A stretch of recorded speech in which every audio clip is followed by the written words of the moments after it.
I'm Senior Director for Catholic Charities. Catholic Charities USA. I'm the Senior Director for Children, Youth, and Family Strategies. I'm here with the United States Conference of Catholic Bishops, who will be actually conducting our webinar today regarding Walking It with Moms in Need, a year of service. I'm going to pass it on over to Scott Hurd to actually get us started. Thank you. Yes, hello everyone. This is Scott Hurd, Vice President for Leadership Development at Catholic Charities USA, and part of my work involves engaging with our parasocial ministry community. So we're very excited to be hosting this webinar, and a special greeting to all of the parasocial ministers who are in with us today.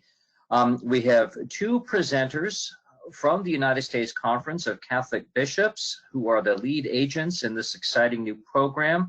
I would like to introduce them both to you. The first is Kat Talalas, who is the Assistant Director of Pro-Life Communications at the conference.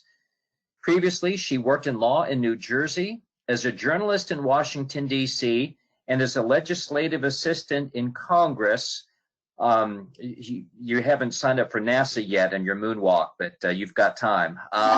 So most recently, she served as program coordinator and media trainer for a women's pro-life nonprofit. She graduated with high honors from Rutgers University with a BA in English and received her JD from a good Virginia institution, the College of William & Mary School of Law, where she focused on advocacy for persons with disabilities.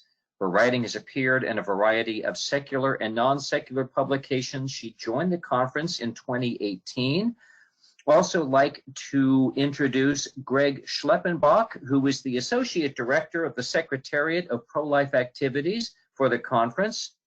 In his role, Greg develops strategies and policy positions on abortion, bioethical issues such as euthanasia, end-of-life care, human embryo research, etc., working in collaboration with the USCCB's Offices of Government Relations and General Counsel. Greg's other duties include serving as the Secretariat's key liaison with other church and pro-life organizations to pursue effective advocacy on public policy issues, and as primary spokesperson on assisted suicide, destructive embryo research, and other biomedical issues. So they are eminently qualified to present to us today, and we are delighted that they're with us. Before I hand over the baton, just a couple of housekeeping rules you'll see on the slide in front of you. Webinar is being recorded. You all will receive a link to the recording so you can share it amongst your network. Also will be featured on the Catholic Charities USA webpage.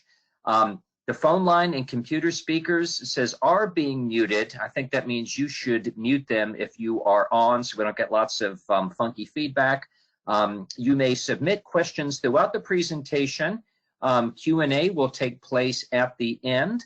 And then if we run out of time, your question will receive an email response. So with that being said, we will hand over the baton, I believe, to Kat. Thank you for that introduction, Scott.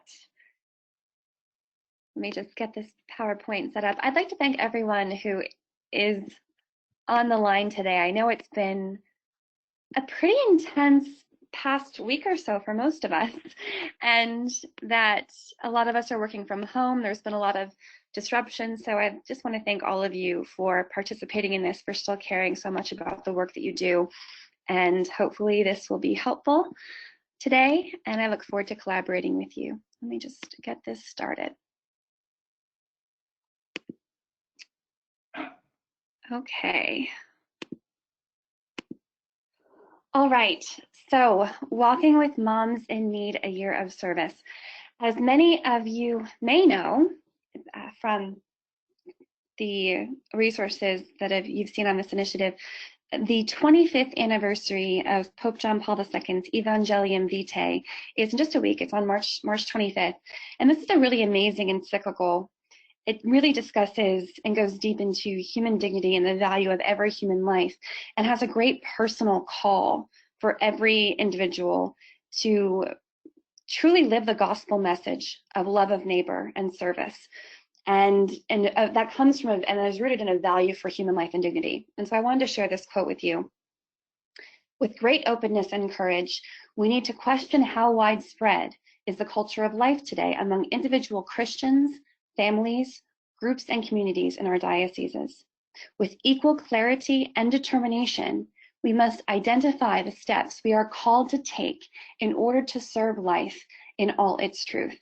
And I know that many of you on the line today are utterly committed in your work in every other way to serving, and to serving human life, and to serving all who need our support, all who are vulnerable. So thank you for all that you do. And we're really, again, looking forward to collaborating with you on this initiative. All right, the need. So where did this come from? Yes, our pro-life secretariat at the USCCB did want to do something related to Evangelium Vitae, but even more than the anniversary this year is another inspiration for Walking with Moms in Need. We've noticed that with a lot of the kind of contentious talk around politics and pro-life and social justice and all these different issues, that there are still these underlying pastoral realities, which all of you engage with regularly, families who are in need and families who need support, who need services, who need friendship. So we've noticed in our secretariat, in our department, especially focusing on the pro-life issue, the needs of pregnant and parenting women. We know that pregnant and parenting women are in our parishes, in our neighborhoods. And as Pope Francis reminds us, parishes really need to be islands of mercy in the midst of a sea of indifference. And who more is deserving of mercy than our neighbor, than the vulnerable women who are facing challenging pregnancies? We really want women who are facing challenging pregnancies to see the church as a place where they can find help, especially with the myriad of social services and organizations like Catholic Charities and the related ministries dedicated to meeting the needs of people in crisis. But we are wondering, do we have an accurate picture of what is available, and how do we communicate that? There are over 17,000 parishes in the United States, and everyone in the parish community should know where to refer a pregnant woman in need. But right now, we're not sure that that's the case, that that's happening. So one thing that our committee began to ask each other different questions, the Committee of Bishops, but also our team at the Secretariat. How can we assess the pastoral and practical assistance that we as a Catholic Church currently provide to pregnant moms and families in need? Secondly, how effective are we in communicating that help to the women who are in difficult pregnancies, who are often right in our pews, as you know? And then lastly, what uniquely is the role in serving women in difficult pregnancies? Where can the church be useful? Where is the church needed? So it came down to this, our ask. The 25th anniversary of, again, Pope John Paul's encyclical, beautiful encyclical, The Gospel of Life, Evangelium Vitae, gives us an opportunity to assess, expand, and communicate resources to pregnant moms and families in need. So our committee has invited, with Archbishop Naumann at the head, we have invited parishes through the support of their bishop and pastor to join a nationwide effort from March 25th, 2020 to March 25th, 2021, entitled Walking with Moms in Need, a Year of Service.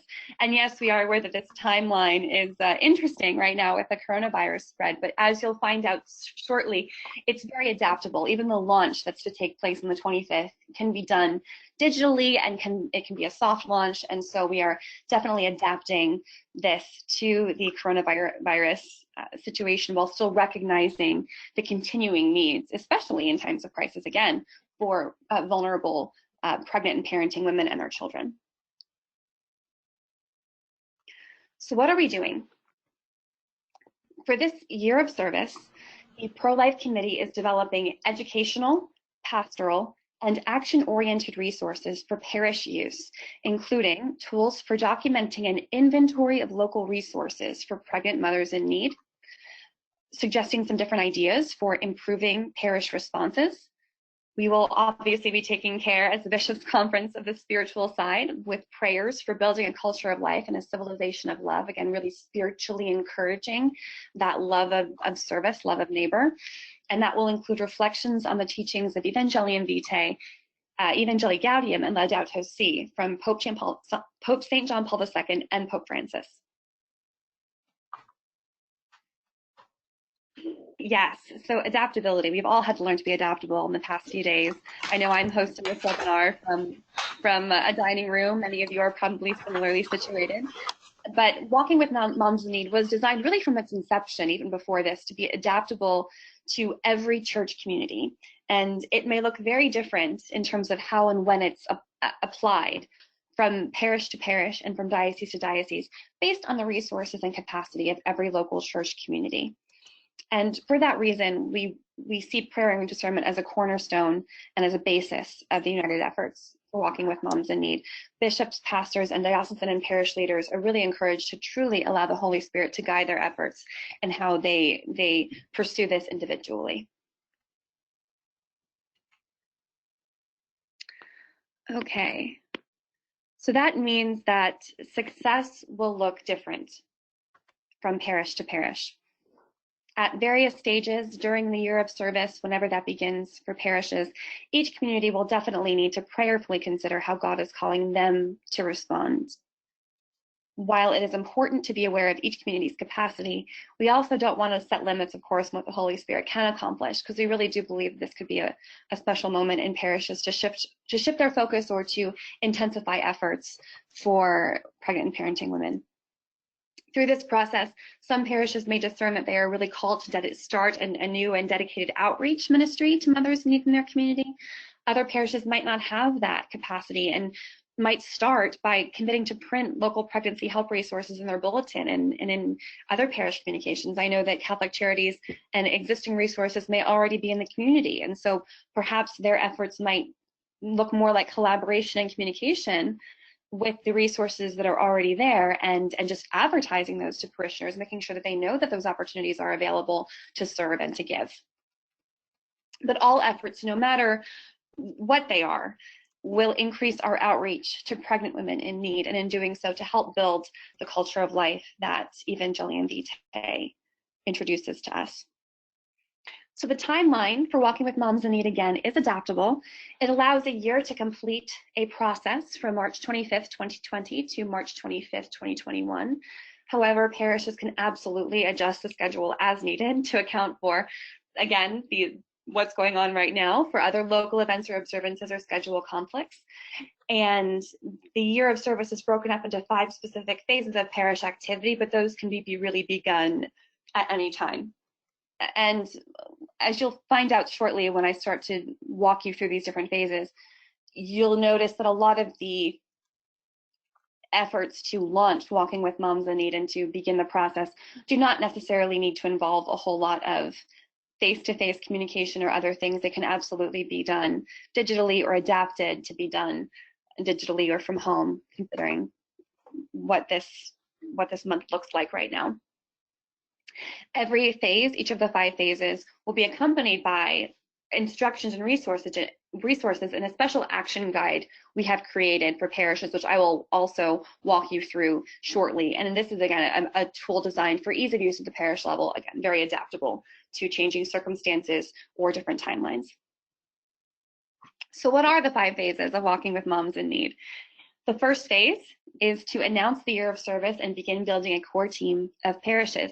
Initially, frankly, when we were designing this phase 1, we of course did not foresee that parishes would be closed and not be able to announce things like this from the pulpit or have homilies on Evangelium Vitae. I know here in Virginia, our masses are all stopped for the time being indefinitely. So a lot of other places are in a similar spot. So the announcement of the year of service and the building of core team might not happen by people being in the pews.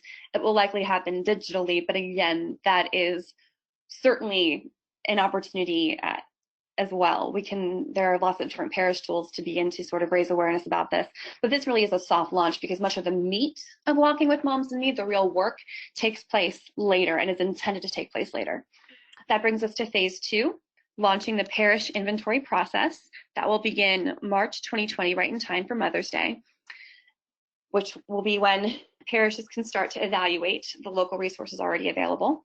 Phase 3 will be parishes who will share the inventory results with the parish teams that are supporting Walking with Moms in Need will be able to share the inventory results with the rest of the parish and begin assessment of that inventory and planning for the future. Phase 4, January 2021, will be announcing and committing to a parish response to improve outreach for pregnant and parenting women. And then Phase 5, celebrating and implementing the parish plans for pregnant and parenting women in need. All of our resources are easily available online. They include parish-based activities, communications, and outreach suggestions, and all of the resources will be posted on our websites in English and Spanish, fully available in both. Walking with Moms in Need, Walking with Moms, just walkingwithmoms.com, and communiconmadres.com. Right on those websites is an action guide, which is again our comprehensive manual for parishes to just plug in and start using, which I will again show you very shortly. The intention is really ease of use and helping pastors to delegate efforts so that this year of service really gets off the ground. We can't burden pastors strictly, as we know, with all service projects for a parish. We need to have a dedicated team of volunteers, but this manual really allows them to just run with it. So we're hopeful that will be able to happen at the parish level.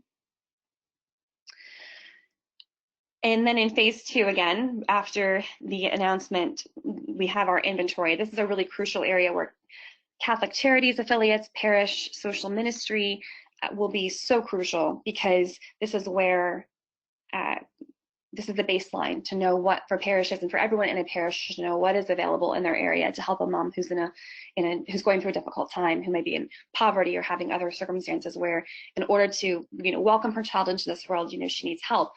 This inventory will include everything that a woman who is facing that might need, to the extent that we can predict it. And so we have this inventory that again will be filled out, and I know that there will be a great need for collaboration in order to ensure that parishes know of all the resources available. So now I'm going to walk you through our parish action guide. If you go to, again, walkingwithmoms.com or communiconmadres.com, our Spanish sites, everything's right here. First, we have our pledge, where you can sign up to prayerfully support pregnant women, and this will give you access to our newsletter, different updates from the USCCB on this initiative, and all of the resources are right here. If you go up here to parish resources, primary parish resources, you will see our parish action guide. We have 2 of them. We have the longer one, which I will be beginning to take you through in this webinar. And then we also have just a shorter, a quick guide, which I just really recommend that you take a look at, because it's not intimidating. It's about 2 or 3 pages. It summarizes the entire effort and is a good thing to know about, to be prepared for the upcoming year of service. But right now I'm going to take you through the action guide in English. Okay, all right. Just my screen a bit. There we go. Okay. So the action guide. It's really meant to be a soup to nuts manual of everything that a parish leader would need once they have the support of their pastor to implement Walking with Moms in Need in their parish. This has everything a parish leader would need in order to soup to nuts do the year of service. We have a little bit of background on the year, some information from Evangelium Vitae about why this is really our responsibility as Christians to reach out to families in need. Again, the timeline, which we've talked about, this goes into more detail with the timeline, all of the different available resources, which will be there at every single stage from the Pro-Life Secretariat to parishes. We have everything from, again, announcements, activities, parish invitations. One thing that we even have in this action guide in our resources, we recognize that for Walking with Moms in Need, the point person of the parish might not be the pro-life director or even the social ministry director at a parish. It might be someone entirely different who really wants to take this on. And so with that in mind, and knowing how busy people are, we have everything from a meeting template, a sample email to send to people who you want to be in your core team. We have every basically sample thing that you would need in order to just start sending stuff out, to build your core team, to give information to your pastor. It's all here. You don't even have to have a meeting agenda. We've pretty much got it all. So we have all of that, and more resources will be provided as the year goes on for each of the different phases. All right. So yeah, this is again building a core team to do the year of service. We have simple steps for each one: appointing a parish leader, building a core team, again, building a parish support network. We really do see Walking with Moms in Need as an opportunity for a great collaboration between the different pro-life and social justice ministries, and getting people in the pews involved who might not already be that interested in different ministries. We see this as a real bridge builder and a way to kind of build a greater, broader consensus in the parish to support service in the year of service. Okay. Going down, we have sample activities, again, prayers, prayer cards. We have tools for pastors so that they can, again, select a parish leader, and again, someone who may be involved in different areas of the parish and who may not be initially on the radar of the pastor, but who can really help commit to this year and to get it off the ground. More information about the core team, importance of diversity. Okay, parish support networks. So I'm going to kind of go more into where specifically parish social ministry and Catholic Charities affiliates would be especially helpful with Walking with Moms in Need.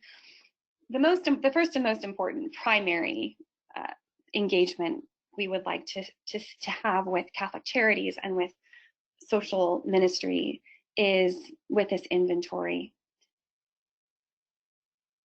A lot of people, when they think about reaching out to maybe a woman who's in a challenging pregnancy, a woman maybe who's vulnerable to abortion, or who's undergoing a lot of stress, is to consider, okay, let's send her to a pregnancy resource center, and which is wonderful. And a lot of pregnancy resource centers are wonderful places who offer a great deal of information. But our inventory, we're hoping to help think outside the box with that too, and to think of all of the different resources that a woman might need in order to, again, successfully carry a pregnancy to term with medical support, with maybe clinics and things like that, all the way to women who are parenting, young children or children and might need help with childcare, job training, housing, food security, all of those things. So one way that Catholic Charities can really be crucially helpful is with this inventory. And I am going to show you the inventory here. We have it, there's a place you can click for it, but I for some reason can't find that right now. So I'm just going to upload it here in this Word doc. This is our inventory. It should be filled out by the parish point of contact for Walking with Moms in Need. And it goes through all the different pregnancy help resources that are available locally, especially Catholic resources, but also others, again, using discernment. So again, food, other services, drug treatment and rehabilitation, childcare, all different kinds of resources. This is also an opportunity, we see the inventory as an opportunity to increase parish help and volunteers to different social ministries. We encourage parishes to really take a look at what do we already offer and what don't we offer, what should we offer? Clothing drives, food pantry collections, other forms of material assistance. And we hope that this will get parishes thinking about ways that they can increase the amount of service and assistance in their parish to needy families.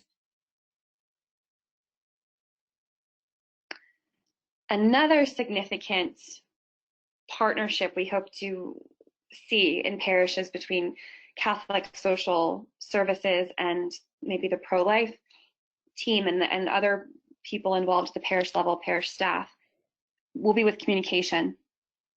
A lot of times there are fantastic, again, Catholic Charities affiliates that offer really wonderful opportunities for families in need. They have connections with different social services organizations or with government grants, things like that, all different kinds of resources that maybe the average person in the pews doesn't know about. And so if a woman comes to them and says, hey, I can't live at my boyfriend's house anymore, I don't know where I'm going to go, I don't know if I can have this baby, they might not know where to send her. And so we really see communication of resources, even if they are locally available, as a crucial way to increase outreach and the success of Walking with Moms in Need, and to increase real, again, authentic accompaniment with pregnant and parenting moms and parishioners. And I think, yes, again, seeing communication, how that parishes could raise awareness of different social ministries, including those related to Catholic charities. Eventually, after the inventory is completed, we are definitely going to ask parishes to identify gaps where resources are available, where communication is made clear and where it's not, and then just sort of get in there and see where they can maybe supplement those efforts based on their own parish's capacity and unique gifts. This is another crucial area where Catholic Charities affiliates and parish social ministry will be crucial in helping with parishes improving their efforts and increasing maybe the number of volunteers that they send, and really getting on board with supporting those volunteers. Okay, so to go back to the PowerPoint.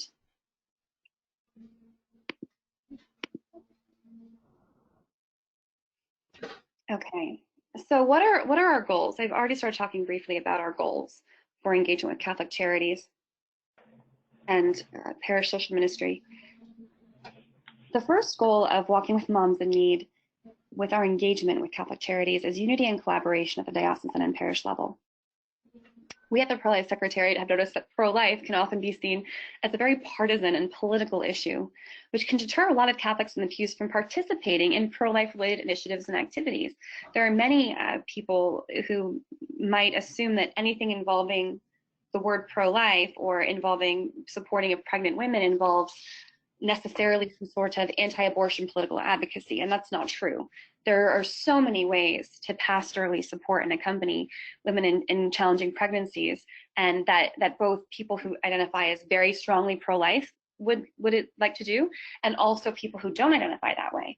And early feedback from our stakeholders has informed us that a parish focus on help for pregnant and parenting women can be a really unifying message. It can really help bridge the divide, inspire people who might be wary of getting involved with certain ministries because they're attracted to the idea of serving moms and pregnant and parenting women in need. Again, we're hoping that this initiative can improve on the collaboration of those who work on social justice and pro-life efforts and move the conversation away from what often seems like a partisan divide into a pastoral unity. Because again, as Catholics, we are called to love and serve our neighbor. And that should be the narrative and the reality. Okay, goal 2. The effectiveness of the inventory process. I've kind of got into this, but to just expand on this a little bit more, and Greg, feel free to chime in on any of these goals, but collaboration. Oh, sorry, go ahead, Greg. Yeah, I might actually just jump in on this first one, and oh, sure.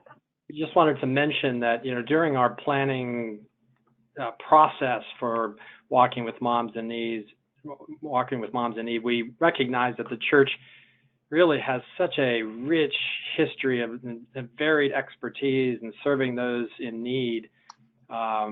But unfortunately, a lot of times this great work is not known, or it's not well connected or networked together. And so in addition to, assisting the work at the local parish level for doing this kind of assessment, it was clear that we needed to reach out to our partner agencies throughout the Church. And really one of the primary ones is Catholic Charities USA, because of the wide variety of support services that you all provide, not only to pregnant women, but to all people in need. So we saw this as an opportunity for us not to only help our parishes and dioceses to work more collaboratively together, but us too at the national level.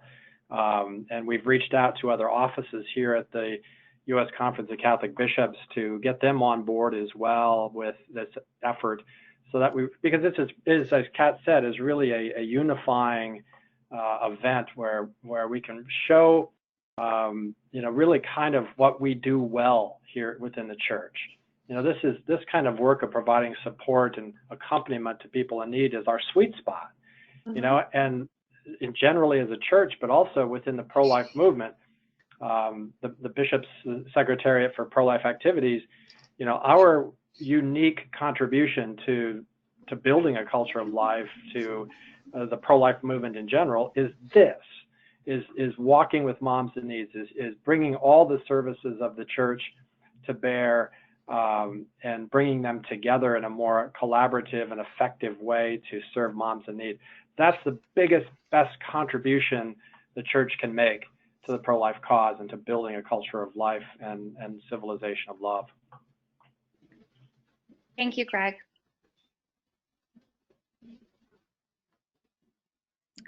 So building on what Greg said about this unity and collaboration, Catholic Charities affiliates are often the experts of locally available resources for women and young families that they can share with parishes involved with walking with moms in need. And so collaboration is, again, truly essential for parish volunteers and in order to make this effective. Also, part of the inventory process and part of the action guide involves parishioners asking questions and making inquiries about local services available through Catholic Charities affiliates, maybe requests for tours of different facilities, other outreach from parish volunteers who are completing this inventory and who are trying to get to know the service landscape in their area. So we know that will probably be underway within the next few months. So just to let all of those involved with parish social ministry to know that to be ready for that outreach. Again, developing and maintaining relationships with diocesan pro-life director will hopefully be a happy outgrowth of this project. Again, seeing a collaboration between pro-life and other social ministries, and the importance of continued outreach, both going in both directions to ensure success. Kat, I might jump in here as well. Sure, please do. So one of the things we asked initially of various Catholic organizations is to fill out kind of an initial survey to get a sense of the ways in which the organization is already providing services to pregnant and parenting moms in need. And the response we got from Catholic Charities USA, in fact, Marlicia, I think, is the person who filled out the survey, was really breathtaking in seeing all the different dioceses where Catholic Charities operate and the types of services they provide, the partners and referral points that they have for services that they maybe don't directly provide, was really, really helpful. And I think ultimately that type of a list of the different locations that Catholic Charities operates, not only just the dioceses, but specific locations and the services that are provided in those locations or in that diocese or state, will be very, very helpful as parishes begin the inventory process, to be able to know services currently exist and are provided either directly through Catholic Charities or through their partnering agencies or organizations. Thank you. Our third and final goal of engagement with Catholic Charities and parish social ministry is helping to improve parish responses once this inventory is completed and the gaps are identified and parishes begin to make their plans for how to respond. During the assessment and improve response phase, Catholic Charities may want to be prepared to just help engage and onboard more volunteers from local parishes. We really do see this year, it's a year of service, right? It's in the title. We see this as a great opportunity to invite people to service who may not already be engaged because they think that it's something it's not, or because they just hadn't considered it before, because it hadn't been a priority to them. Maybe they hadn't seen the need. We're very hopeful that there might be greater engagement and greater volunteers as a result of this initiative. So some things for parish social ministry and for Catholic Charities affiliates to be aware of, that they might want us to look at their volunteer guidelines if they have any, and whatever training resources they have for volunteers, because a lot of the volunteers who are coming from parishes may not be used to working with vulnerable populations, may not be used to dealing with people who have undergone a great deal of trauma or who are currently in a situation of great need. Maybe they're not used to dealing with different cultural expectations. Maybe they just haven't had experience in this area yet. And so I know Catholic Charities does wonderful work with trauma-informed care and making that a core part of how they educate the people who work for Catholic Charities, but also volunteers. And we really see that as a wonderful opportunity to, again, bridge the gifts of Catholic Charities and parish social ministry into this work. So support of the development of volunteers is really crucial in this effort, and because we really do hope this year of service this is just the beginning. This really is about the start of a greater focus on the needs of women who are pregnant or parenting young children. So we hope that some of the energy built up around this year, around the different phases, evaluating what's there, seeing where that they can be a unique help in their local parish, that will inspire many more people to volunteer and to serve. And again, just to add on to that, Kat, I just reinforce the fact that while we call this a year of service, we fully recognize that the initiatives and efforts to respond to the needs may go well beyond, it may need to go well beyond the year of service. But we needed to define the project as to not overwhelm people too much. But we really anticipate and hope that the collaboration amongst all the various organizations, as well as the innovation in ways to fill gaps that may currently exist in providing services to pregnant and parenting moms, will continue to go on well beyond this year.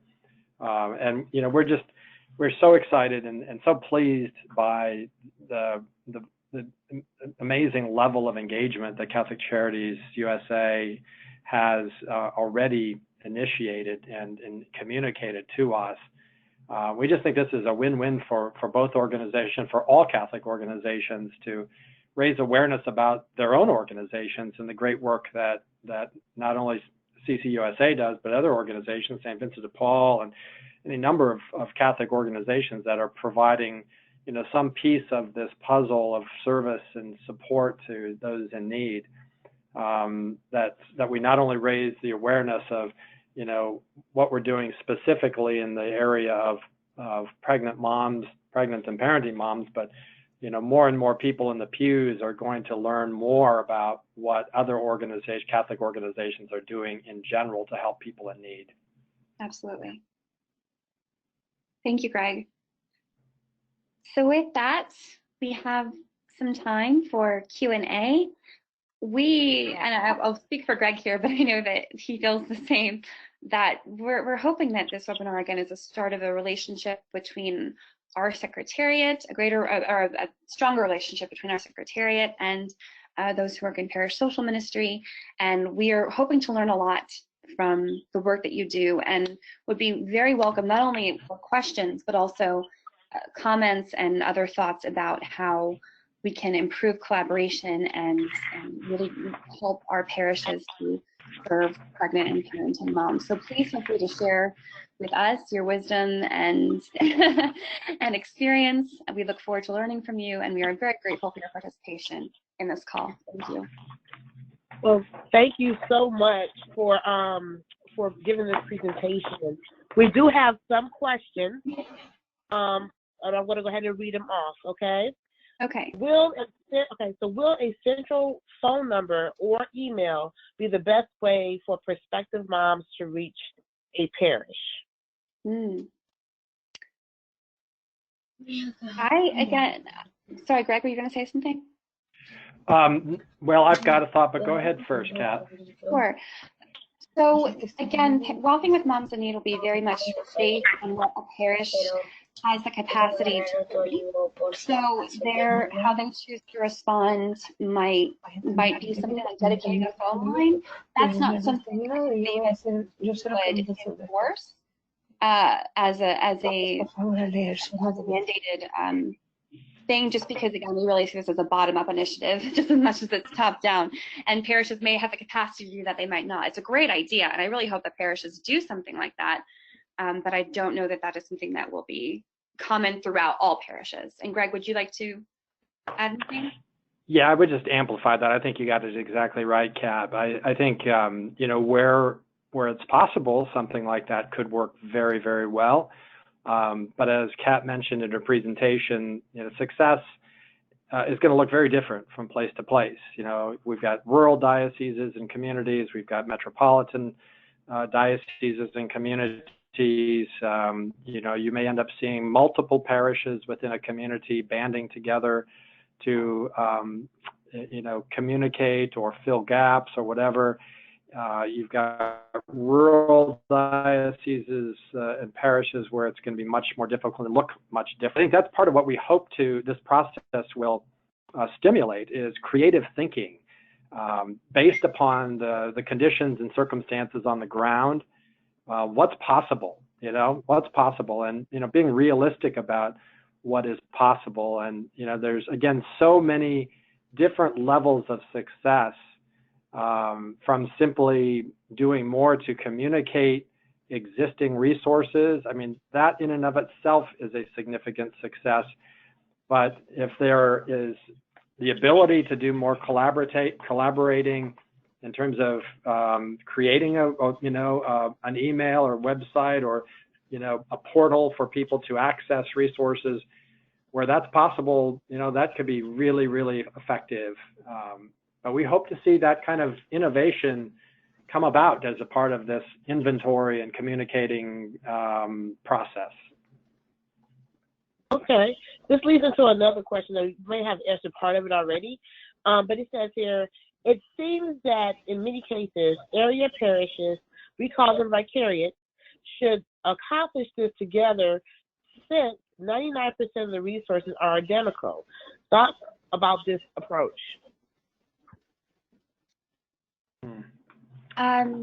Greg, Just not sure I fully understand the question. This is Scott, if I could chime in. I think that the questioner is thinking of maybe a deanery approach, where a number of parishes in a geographical area, perhaps individually, might not have a lot of capacity, but working together as a deanery might be able to implement this effectively. Yeah. Okay. Yeah. Yeah. No, that makes total sense, and that kind of goes to my previous answer. I think is that it's going to you know, how this is most efficiently carried out is going to depend upon the circumstances, you know, in each community or deanery or diocese or whatever. I grew up and spent most of my life in Nebraska, and there are lots and lots of very rural areas where there's no way an individual parish is going to be able to do this alone. Even in the bigger cities in Nebraska, it'd be very difficult for a single parish to carry this out, and it wouldn't necessarily make sense to duplicate from parish to parish. I would hope that we would see collaborations, even in more metropolitan areas amongst various parishes, but certainly in the more rural areas where you might carry it out on a deanery basis. Okay. All right. Another question. Why would parishes contact diocesan offices? Because they might have a list of resources. If there is a Respect Life diocesan office, isn't its director leading this effort with parishes?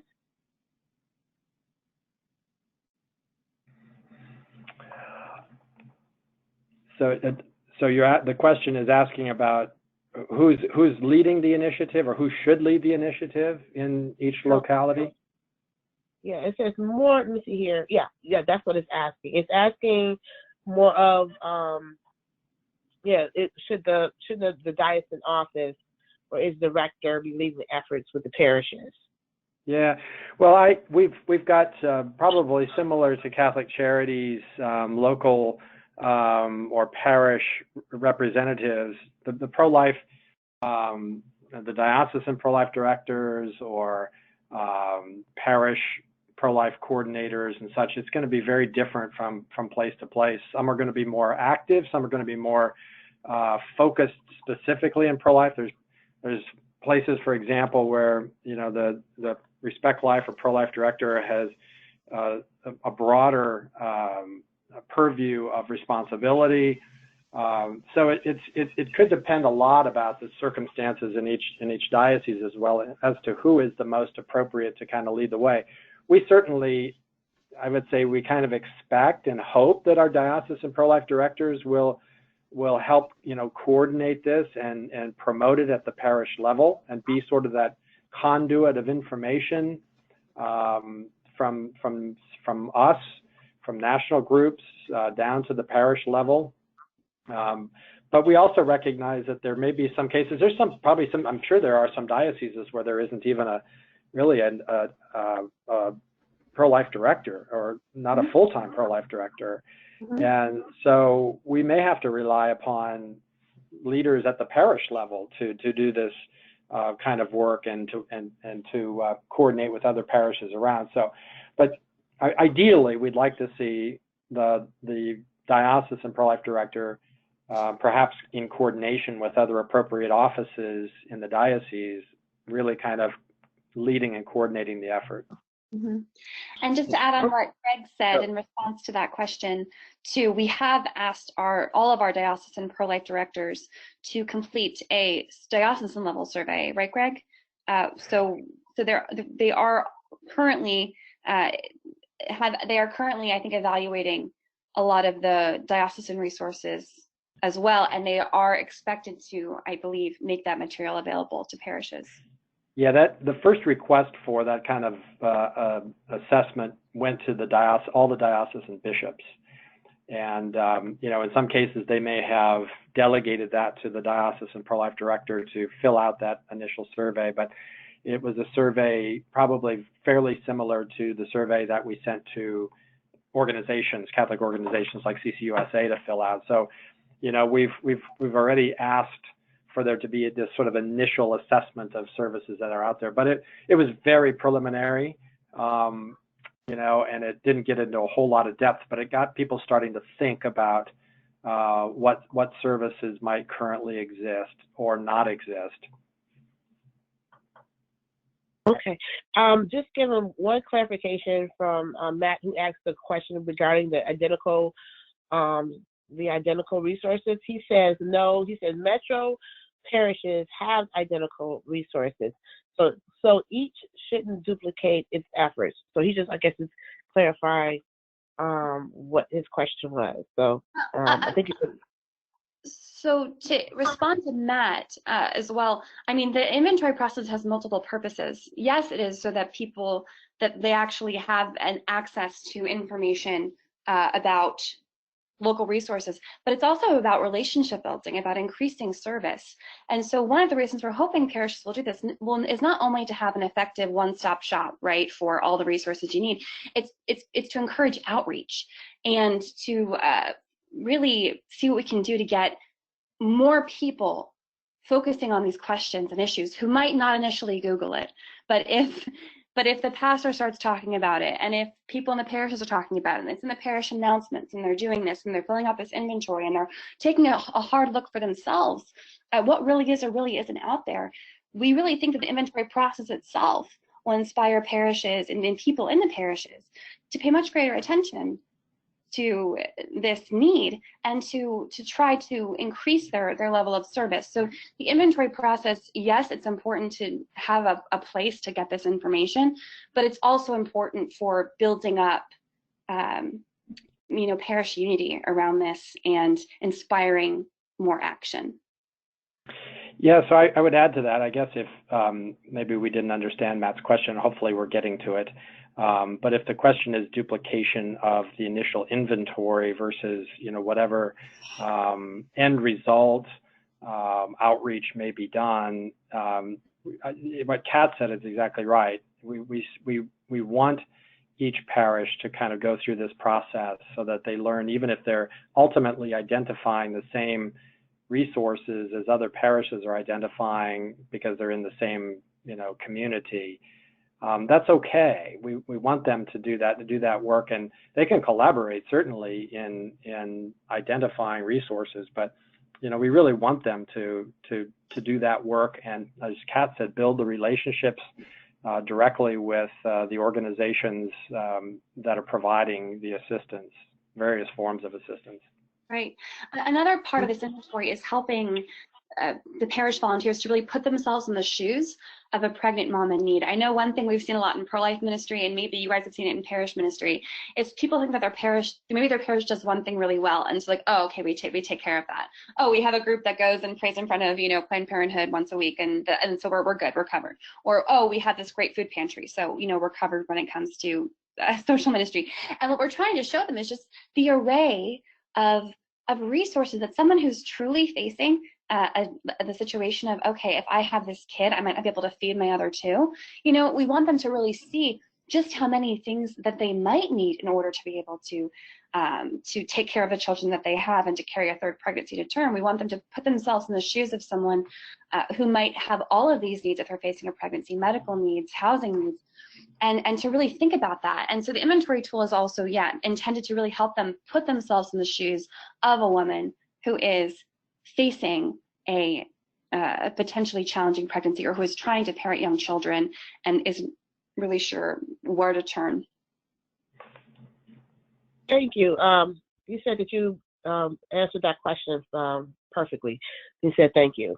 Sure. So the last question I have is, as a rural parish with infant and mom in ministries, can we create a core group with individuals from members of other close Catholic parishes, more of a group effort? And I think you kind of answered that as well, but you can, if you have anything to add to this, you can. Sure. And again, these are all great questions. Thank you to Matt and to everyone else who've asked, because these are fantastic questions, and it's helping us to clarify our intentions and also what we hope to see.